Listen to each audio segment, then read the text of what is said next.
Bonjour à toutes et à tous. Je sais pas si vous êtes au courant, mais j'ai l'intention de reprendre un doctorat. Et donc, forcément, il y a un énorme travail de recherche pour la thèse. Pour ça, il faut organiser sa recherche. Et je pense qu'un système bien organisé dès le départ évite beaucoup de déconvenus à l'arrivée. Ce que je vous propose, c'est de vous expliquer quel système j'ai choisi et pourquoi. À tout de suite.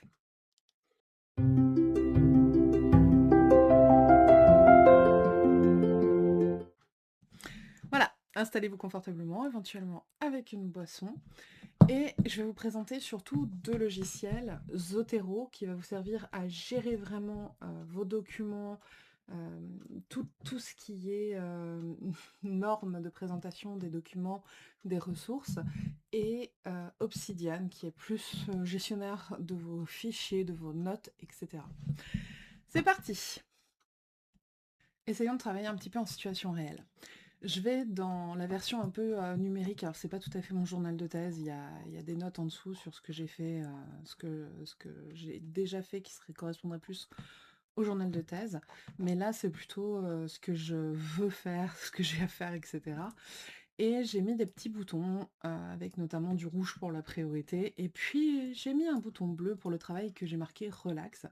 L'idée, c'est qu'il y a des moments où on a envie de travailler, mais on n'a pas forcément une énorme énergie ou des capacités intellectuelles au taquet. Et voilà. Le fait d'avoir une petite chose où on repère facilement ce travail administratif ou ce travail qui ne nécessite pas d'être hyper au top, c'est vachement pratique de le repérer pour pouvoir y aller quand on est fatigué, quoi. Donc j'ai plusieurs choses que je veux faire assez urgemment et là je vais vous proposer de travailler sur un article que je voulais travailler assez vite par rapport à tous les autres. Alors, je vais récupérer son nom, hop, des psychologues machin. De toute façon il est en français donc ça va être assez rapide à faire. Et je vais aller dans Zotero. Dans Zotero, je le trouve. Et en fait, si je le déploie, j'ai un PDF. Parce que je l'ai déjà chargé, hein, je l'ai déjà trouvé cet article, et j'ai déjà mis la ressource dedans. Si je double-clique dessus, ou que je double-clique sur le PDF, ça va m'ouvrir sur la même chose, puisque c'est le PDF, la ressource principale. Ce qui va être vraiment sympa, c'est qu'on va pouvoir surligner les choses qu'on trouve importantes directement dans Zotero. Ça, c'est vraiment une fonctionnalité qui est vraiment utile, que je connaissais pas du tout au début parce que je le connaissais vraiment que comme gestionnaire de bibliothèque, comme on va le voir plus tard.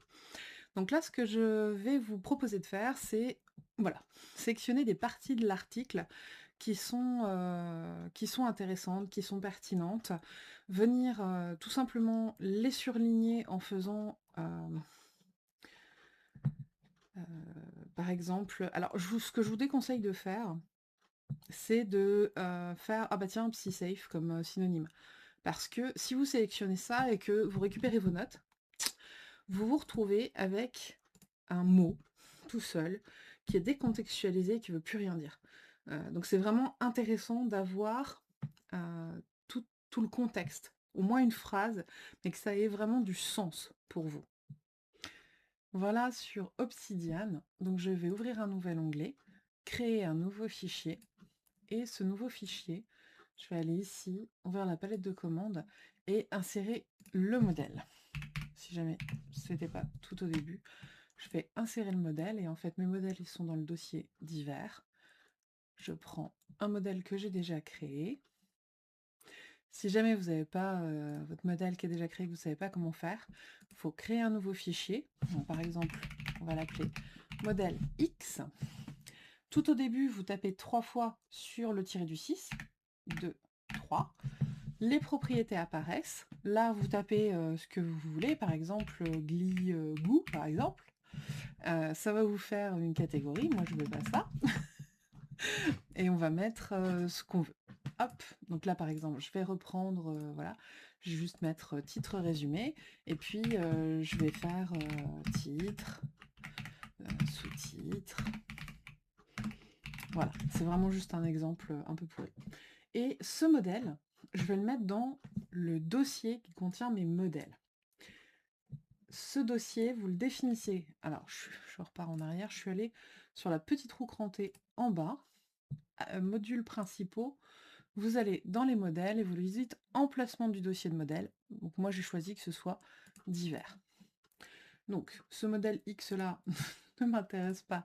Je vais donc le supprimer. Et ma fiche de l'article, on va y arriver, que j'ai dans ma bibliothèque. Alors j'en profite maintenant. Donc là, vous voyez qu'on va naviguer quand même entre plusieurs hop, le temps que je me retrouve, plusieurs fenêtres. C'est normal, prenez votre temps. Là, je fais un clic droit et je fais créer une bibliographie à partir du document. C'est réglé par défaut sur APA 7e édition dans mon cas, puisque en psycho, on utilise l'APA essentiellement, et la 6e édition à l'heure actuelle, c'est la dernière. Copier dans le presse-papier, au pied. Donc ça fait un CTRL-C, CTRL-V, quoi. Un CTRL-C, et là je fais mon CTRL-V. Donc je copie. Ce qui me permet ensuite de récupérer le titre ici. Je le copie-colle. Pour les auteurs-autrices, j'avais plutôt essayé de prendre les noms en entier dans cette case-là, des fois que je veux y travailler avec les prénoms, parce que je ne les connais jamais. Je mets l'année 2026, le DOI, donc c'est le numéro d'identification, les sujets principaux, donc c'est les psy situés. Je marquais thérapie féministe pour m'y retrouver. Le résumé, je le rédigerai à la fin, et la pertinence pour ma thèse, je le rédigerai également à la fin. Les mots-clés, je ne les mets pas pour le moment. Comme vous voyez, j'ai déjà une structure qui est toute prête. Cette structure, je ne suis pas obligée de la suivre à la lettre. Notamment, par exemple, il y a certains articles qui sont plus un résumé historique ou des avis, d'opinion. Les méthodes, on va un peu les virer. Ce que je vous conseille de faire, c'est de prendre des notes en même temps que vous lisez et de surligner ce qui est quand même important, mais voilà, de vraiment prendre le temps de lire l'article, enfin quand vous voulez l'étudier à fond, hein. Sinon lisez juste le résumé et voyez s'il est intéressant ou pas pour votre sujet. Mais quand vous le lisez, prenez des notes au fur et à mesure. Alors ce que je fais quand j'ai vraiment une étude liée qui m'intéresse, là par exemple, c'est sur le fait que quand il y a des identités minorisées et qu'il y a une validation, vraiment une expérience d'inclusion et de respect de ça, c'est associé à une meilleure alliance thérapeutique, à un bien-être psychologique augmenté et une meilleure santé mentale. Cette étude, elle m'intéresse beaucoup à lire. Donc en fait, ce que je vais faire, c'est je vais le noter à 2 endroits pour pas le perdre, parce que je veux savoir d'où ça vient, cette idée. Je vais le noter, alors pas dans les notes liées, ni dans les citations, mais je vais le noter à la fin de l'article, voir article. Et là, je vais noter la référence. Mais faut que ce soit une tâche à faire. Donc, je ne vais pas me limiter à ça. Je vais aussi le noter dans ma liste d'articles à lire. Et comme il y a le DOI qui est intégré, ça va normalement être relativement rapide et simple. Voilà. Donc, vous voyez, c'est pas ça. On le fait un peu plus propre. Et vous voyez, c'est vraiment très rapide, très facile à faire. Bon, après, ça a vite fait d'augmenter beaucoup la liste d'articles à lire. Mais voilà, des fois on pense que c'est intéressant, puis une fois qu'on a survolé l'abstract, on se rend compte que c'est pas si intéressant que ça. Et c'est pas du tout un problème, ça fait partie du jeu. Alors là, j'ai mes notes surlignées dans le PDF Zotero. J'ai ma note Obsidian qui est ouverte avec quelques prises de notes à côté. Ce que je vais faire, c'est que je vais venir enregistrer ce PDF. Donc je lance l'enregistrement et en fait il va me proposer automatiquement comme premier dossier l'emplacement où il est déjà enregistré et comme titre le nom de fichier qui est déjà bon. Donc si je suis enregistré, en fait il me propose de le remplacer, ce que je vais faire. Et comme ça, dans ma bibliothèque Zotero, si je regarde mon PDF, je peux cliquer sur le PDF ou directement dessus, ça ouvrira le même. Je peux le fermer pour montrer de manière plus claire. Eh bien, ça va ouvrir le PDF et comme vous voyez, il est surligné cette fois-ci. Donc on est bon. Ça, c'est fait, je peux fermer. Et maintenant, le truc qui change vraiment, vraiment la donne. Alors par contre, moi, je m'en servirai pas souvent parce que c'est pas quelque chose qui va être super pratique pour moi. C'est qu'en fait, on va faire ici un clic droit, ajouter une note depuis les annotations. Et ça va créer ce fichier-là. Et ce fichier-là, quand on l'ouvre, on a toutes les citations avec la page. Et on va revenir en arrière. Et ce fichier-là, je refais un clic droit, je fais exporter la note, format Markdown, inclure les liens Zotero, et on fait OK. Donc moi, il me les range. Dans les téléchargements, je vais lui dire oui. Et je vais ouvrir l'endroit où est mon obsidiane, donc le coffre obsidiane Vault. Je l'ouvre. J'ouvre également mon dossier de téléchargement. Et en fait, je vais tout simplement venir mettre mes annotations dans mon fichier. Et vous voyez que, hop là, je l'ouvre dans un nouvel onglet, il est apparu ici.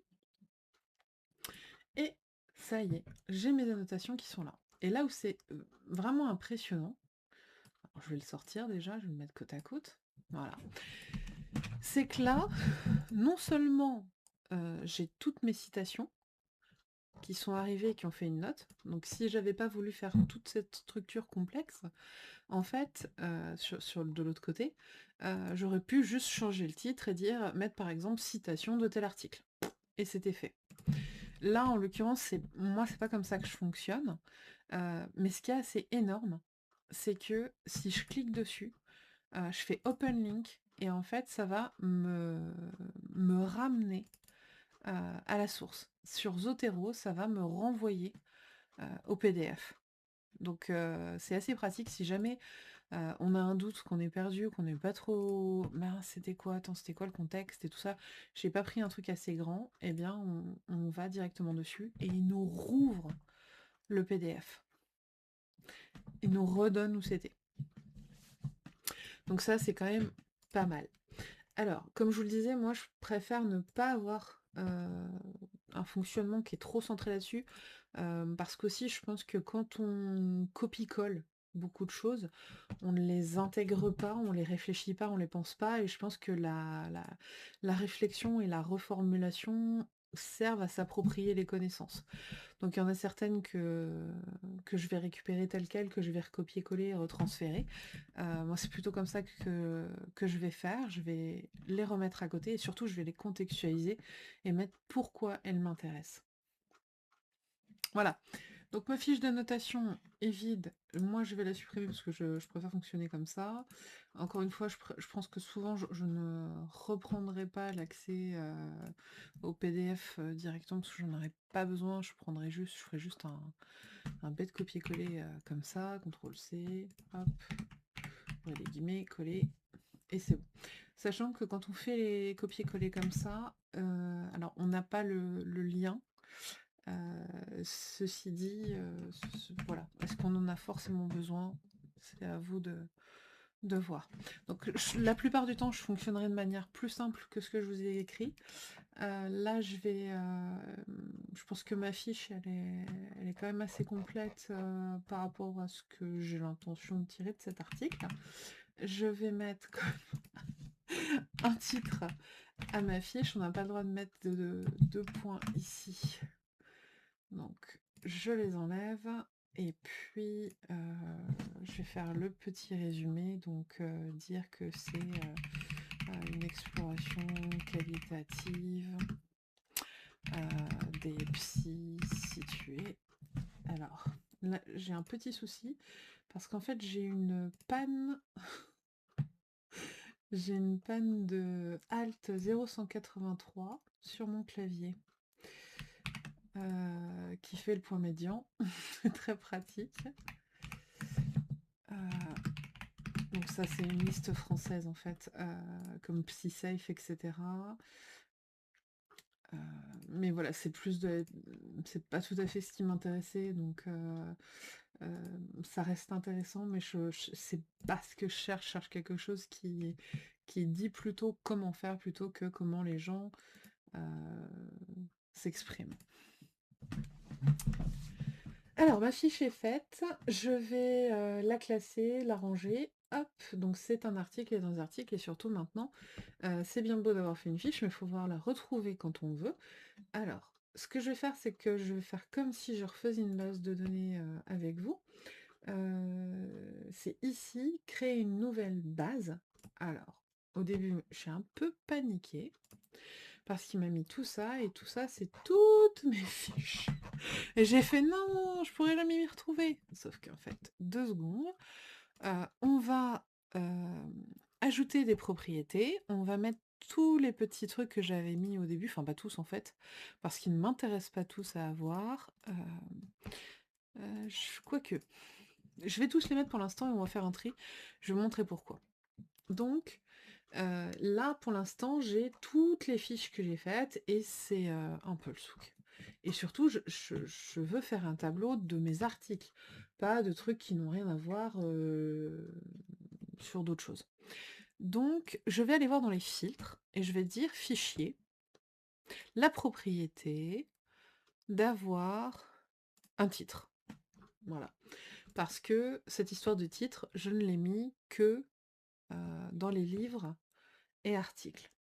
Mais on va retrouver par exemple cette fiche-là, qui n'a absolument rien à voir avec la thèse, parce que c'est un livre sur les habitudes en fait.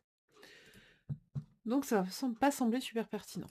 Donc on va modifier, on va dire que je vais mettre que ceux qui ont la propriété pertinence thèse.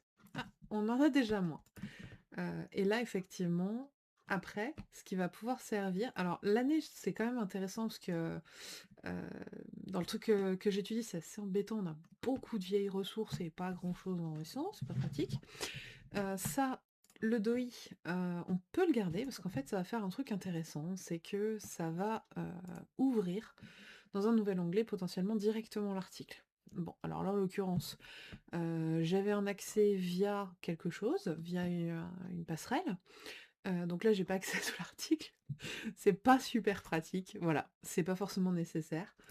Je repars sur mon truc, voilà. Pas forcément obligé de mettre ça. Euh, tout ça, je veux conserver, effectivement. Et puis, euh,